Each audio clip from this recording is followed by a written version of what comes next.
السلام علیکم ورحمۃ اللہ وبرکاتہ نحمدہ ونصلی علی رسولہ الکریم اما بعد فاعوذ باللہ من الشیطان الرجیم بسم اللہ الرحمن الرحیم رب اشرح لی صدری ویسر لی امری واحلل عقدۃ من لسانی یفقہوا قولی ربی زدنی علما اللہم فقہنا فی الدین۔ جی کل ہم نے سورۃ بقرہ کا آغاز کیا تھا اور اس میں ہم نے پڑھا تھا کہ اس قرآن میں اس کے نازل ہونے میں یا اس کے احکام میں کوئی شک نہیں ہے، اور یہ قرآن جو ہے متقین کے لیے ہدایت ہے۔ یعنی پچھلی آیت میں متقین کا ذکر آیا تھا، تو آج ہم پڑھیں گے انشاءاللہ کہ متقی کہتے کسے ہیں، یعنی متقی ہونے کے لیے کن کن اعمال کا کرنا ضروری ہے، یا جو متقی ہوتا ہے اس کے اندر کون کون سی صفات پائی جاتی ہیں۔ سب سے پہلے اعوذ باللہ من الشیطان الرجیم، الذین وہ لوگ، متقی وہ لوگ ہیں، یؤمنون جو ایمان لاتے ہیں، بالغیبی غیب پر۔ متقی وہ لوگ ہیں جو غیب پر ایمان لاتے ہیں، ویقیمون اور وہ قائم کرتے ہیں، الصلاۃ نماز، یعنی متقی لوگ غیب پر ایمان لاتے ہیں، نماز قائم کرتے ہیں، ومما اور اس میں سے جو رزقناہم ہم نے ان کو دیا، ینفقون وہ خرچ کرتے ہیں۔ یعنی اس ایک آیت میں متقین کی 3 صفات ذکر کی گئی ہیں۔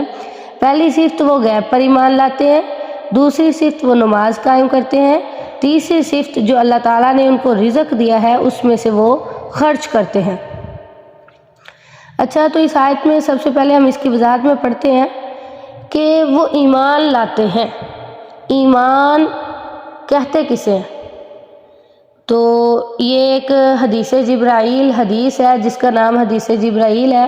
یعنی حضرت جبرائیل علیہ السلام اللہ کے نبی کے پاس آئے تھے، انہوں نے سوال کیا تھا اسلام کیا ہے، ایمان کیا ہے، تو اس میں اللہ کے نبی نے جواب دیا تھا کہ ایمان جو ہے اللہ تعالیٰ پر، اس کے فرشتوں پر، اس کی کتابوں پر، اس کے رسولوں پر، یوم آخرت یعنی آخرت کے دن پر، اور اچھی یا بری تقدیر پر یقین رکھنا، اس کا نام ایمان ہے۔ یعنی 6 چیزوں پر یقین ہونا چاہیے، اللہ تعالیٰ پر، اس کے فرشتوں پر، اس کے رسولوں پر، آسمانی کتابوں پر، 5ویں چیز آخرت کے دن پر، 6ٹھی چیز اچھی یا بری تقدیر پر یقین رکھنا، اس کو ایمان کہتے ہیں۔ یہ 6 چیزیں مکمل ہوں گی، ان پر یقین ہوگا تو سمجھ لو ایمان ہے، ٹھیک ہے۔ ایمان رکھتے ہیں بالغیبی غیب پر۔ اب سوال یہ ہے غیب کسے کہتے ہیں؟ تو غیب جو ہے، غیب کا مطلب وہ چیزیں ہیں یا وہ حقائق ہیں، اس سے مراد جو انسان اپنی عقل اور حواس کے ذریعے معلوم نہیں کر سکتا۔ حواس 5 ہیں، جیسے آنکھ سے دیکھنا، ہاتھ سے چھونا، کان سے سننا، زبان سے چکھنا، ٹھیک ہے، ناک سے سونگھنا، ان کو حواس 5 کہا جاتا ہے۔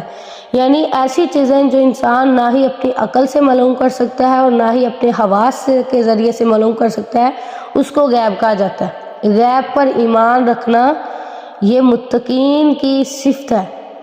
مطلب غیب، جیسے اللہ تعالیٰ نے جنت کا ذکر کیا، ہم نے دیکھی نہیں ہے لیکن ہمارا ایمان ہے کہ جنت ہے۔ جہنم کا اللہ تعالیٰ نے تذکرہ کیا، ہم مانتے ہیں، یقین رکھتے ہیں کہ ہاں واقعتاً اللہ تعالیٰ نے جہنم بنائی ہے۔ یعنی بغیر دیکھے اللہ اور اس کے رسول کی بتائی ہوئی باتوں پر ایمان رکھنا، اس کو غیب کہتے ہیں، ٹھیک ہے، غیب پر ایمان رکھنا۔ دوسری صرف وہ یقیمون الصلاۃ، وہ نماز قائم کرتے ہیں۔ تو اس سے پتہ چلا ایمان کے بعد سب سے بنیادی جو اہم چیز ہے وہ نماز ہے، ٹھیک ہے نا۔ ایمان کے ساتھ ہی کس کا ذکر آ گیا؟ نماز کا ذکر آ گیا۔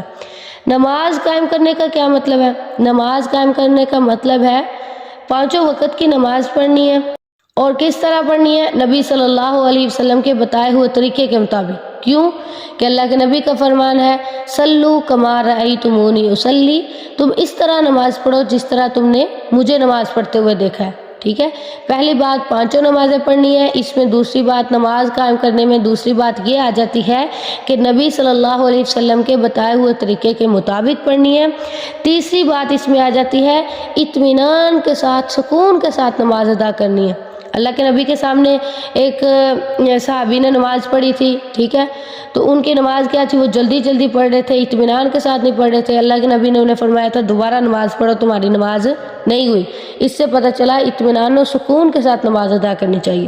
اسی طرح نماز قائم کرنے میں جماعت بھی آ جاتی ہے کہ نماز قائم کرنے میں یہ بھی ہے کہ جماعت کا اہتمام کیا جائے، ٹھیک ہے، ضروری نہیں جماعت ہو، بڑی صف ہو پھر ہی جماعت ہوتی ہے، ٹھیک ہے، 2-3 لوگ بھی ہیں تو انہیں چاہیے کوئی جماعت کروائیں، ٹھیک ہے۔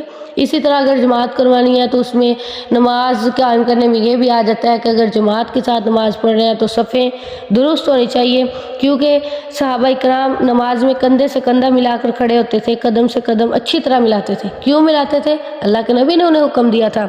حضرت انس کا فرمان ہے، وہ فرماتے ہیں کہ نبی صلی اللہ علیہ وسلم ہمیں جب صفیں درست کرنے کا حکم دیتے تھے تو ہم اس طرح کھڑے ہوتے تھے کہ ہر نمازی اپنا پاؤں اور کندھا ساتھ والے نمازی کے پاؤں اور کندھے کے ساتھ چپکا دیتا تھا۔ تو اس سے پتہ چلا یہ نماز کا حصہ ہے کہ صف جو بنائی جائے اچھے طریقے سے بنائی جائے۔ ایک حدیث میں آتا ہے کہ اللہ کے نبی نے فرمایا کہ تم صفوں کے درمیان خلا نہ چھوڑو ورنہ اللہ تعالیٰ تمہارے دلوں میں مخالفت پیدا کر دے گا۔ تو تم اگر صف میں ساتھ کندھے کے ساتھ کندھا اور پاؤں کے ساتھ پاؤں ملا کے کھڑے ہوگے تو انشاءاللہ اللہ تعالیٰ اس سے تمہارے دلوں میں ایک دوسرے کے لیے محبت پیدا کرے گا، ٹھیک ہے۔ یعنی نماز قائم کرنے میں کیا کیا چیزیں آ جاتی ہیں؟ 5 وقت کی پڑھنی ہے، نبی کے بتائے ہوئے طریقے کے مطابق پڑھنی ہے، سکون کے ساتھ پڑھنی ہے، جماعت کے ساتھ پڑھنی ہے، جماعت کا اہتمام کرنا ہے، اگر جماعت کے ساتھ پڑھ رہے ہیں تو اس میں صف بندی کا خیال رکھنا ہے، ٹھیک ہے۔ اس کے ساتھ فرمایا اس میں سے جو ہم نے انہیں دیا ينفقون، وہ خرچ کرتے ہیں۔ مطلب ضروری نہیں کہ وہ صرف یہی کہتے ہیں زکوٰۃ فرض ہے تو زکوٰۃ ہی دینی ہے، بلکہ کیا ان کے پاس علم ہے، قوت ہے، مال، اولاد، عقل، جو چیزیں بھی ہیں، جو بھی اللہ تعالیٰ نے چیز عطا کی اس میں سے وہ خرچ کرتے ہیں، یعنی ایک دوسرے کو سکھاتے ہیں، ٹھیک ہے، علم سیکھتے ہیں پھر اسے آگے سکھاتے ہیں، اپنی عقل کا استعمال کیسے کرتے ہیں، دوسروں کو اچھے مشورے دیتے ہیں، ٹھیک ہے، اپنی قوت کے ساتھ دوسروں کی مدد کرتے ہیں، ٹھیک ہے، دوسروں کی عزت کرتے ہیں، اس طرح یہ سارا اس میں آ جائے گا، ٹھیک ہے۔ اگر ویسے مطلب خرچ کرنا اس کا معنی لیا جائے تو پھر مطلب ہوگا کہ زکوٰۃ تو فرض ہے، وہ تو ادا کرنی ہی کرنی ہے، لیکن زکوٰۃ کے علاوہ وہ کیا صدقہ و خیرات بھی کرتے ہیں، نفلی خرچ بھی کرتے ہیں۔ آگے مومنین کی تیسری صفت، پہلی وہ غیب پر ایمان لاتے ہیں، دوسری وہ نماز قائم کرتے ہیں، تیسرا وہ خرچ کرتے ہیں، چوتھی صفت والذین، اور وہ لوگ جو یؤمنون ایمان لاتے ہیں بما، اس پر جو انزل نازل کیا گیا، اتارا گیا الیک آپ کی طرف، ان کی وما انزل، اور جو نازل کیا گیا من قبلک آپ سے پہلے، یعنی جو آپ پر قرآن مجید اتارا گیا، جو آپ کی حدیث وہی ہے، حدیث اتاری گئی ہے، یا جو آپ سے پہلے کتابیں نازل ہوئی ہیں، تورات، انجیل، زبور، جتنے بھی صحیفے وغیرہ، یعنی جتنی بھی آسمانی کتابیں، ان سب پر کیا کرتے ہیں؟ ایمان لاتے ہیں۔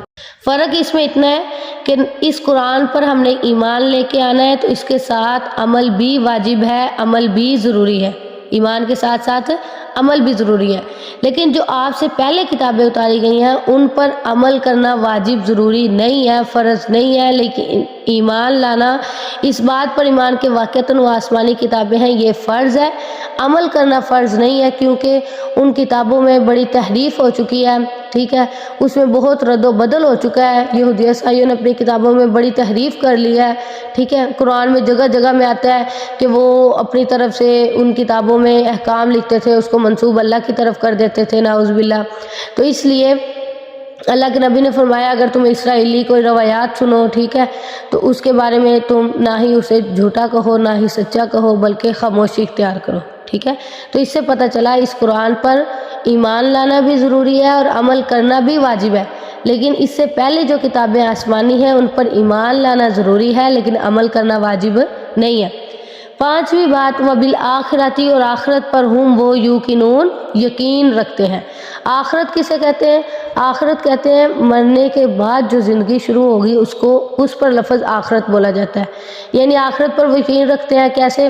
جو مشرکین تھے، مشرکین مکہ تھے، کافر ہیں، وہ اس بات پر یقین نہیں رکھتے کہ انسان مرنے کے بعد اٹھے گا بھی، حساب و کتاب والا معاملہ بھی ہوگا، قیامت بھی ہوگی، اس چیز پر ان کا یقین نہیں ہے، لیکن جو متقی ہے، جو ایمان والے ہیں، وہ اس بات پر یقین رکھتے ہیں کہ مرنے کے بعد دوبارہ زندگی شروع ہونی ہے، حساب و کتاب والا معاملہ ہونا ہے، اللہ تعالیٰ نے جنت جہنم بنائی ہے، قیامت کا دن ہوگا، ان سب پر کیا کرتے ہیں؟ یقین رکھتے ہیں، اور یہی لوگ متقی ہیں، ٹھیک ہے۔ تو متقین کی کتنی صفات ہیں؟ 5 ہیں۔ پہلی وہ غیب پر ایمان لاتے ہیں، دوسرے نمبر پر وہ نماز قائم کرتے ہیں، تیسرے نمبر پر وہ خرچ کرتے ہیں، چوتھے نمبر پر اللہ اور اللہ کے رسول صلی اللہ علیہ وسلم پر جو نازل کیا گیا اور اس سے پہلے جو آسمانی کتابیں نازل کی گئی اس پر ایمان لاتے ہیں۔ اللہ کے نبی پر ایک تو قرآن نازل کیا گیا اور اس میں حدیث بھی آ جاتی ہے، ٹھیک ہے، سنت بھی آ جاتی ہے، یعنی قرآن کے ساتھ سنت ضروری ہے، کیونکہ اللہ تعالیٰ نے فرمایا وَأَنزَلَ اللَّهُ عَلَيْكَ الْكِتَابَ وَالْحِكْمَةَ، اللہ نے تجھ پر کتاب اتاری ہے اور حکمت اتاری ہے۔ حکمت سے مراد حدیث ہے، ٹھیک ہے نا۔ ہمارے معاشرے میں بعض لوگ ایسے ہیں جو حدیث کا انکار کرتے ہیں، حدیث کے منکر ہیں، لیکن یاد رکھیے گا قرآن کے ساتھ حدیث ضروری ہے، حدیث کے ساتھ قرآن ضروری ہے۔ جب تک ان دونوں پر عمل نہیں ہوگا ایمان مکمل نہیں ہوگا۔ چھوٹی سی مثال دیتی ہوں کہ قرآن میں اللہ تعالیٰ نے نماز قائم کرنے کا حکم دیا ہے، لیکن طریقہ ہمیں کہاں سے ملتا ہے؟ حدیث سے ملتا ہے۔ اگر حدیث کو چھوڑیں گے تو ہم نماز کیسے پڑھیں گے؟ ٹھیک ہے، قرآن میں اللہ تعالیٰ نے تیمم کا حکم دیا ہے، ٹھیک ہے، پانی نہ ملے تیمم کر لو، طریقہ اس کا صحیح کہاں سے ملتا ہے؟ حدیث سے ملتا ہے، ٹھیک ہے۔ بہت سی چیزیں ایسی ہیں جو حکم قرآن میں دیا گیا ہے لیکن طریقہ حدیث سے ملتا ہے، تو اس سے پتہ چلا کہ قرآن کے ساتھ حدیث بھی واجب ہے، بہت ضروری عمل ہے۔ اللہ تعالیٰ سے دعا ہے اللہ تعالیٰ مجھے اور آپ کو سمجھ کر اپنے قرآن کو اس پر عمل کرنے کی توفیق عطا فرمائے اور متقین والی صفات ہمارے اندر بھی پیدا کر دے۔ اللہ تعالیٰ ہمیں متقین کی صف میں شامل فرما لے۔ سبحانک اللہم و بحمدک نشہد ان لا الہ الا انت نستغفرک و نتوب الیک۔ السلام علیکم ورحمۃ اللہ وبرکاتہ۔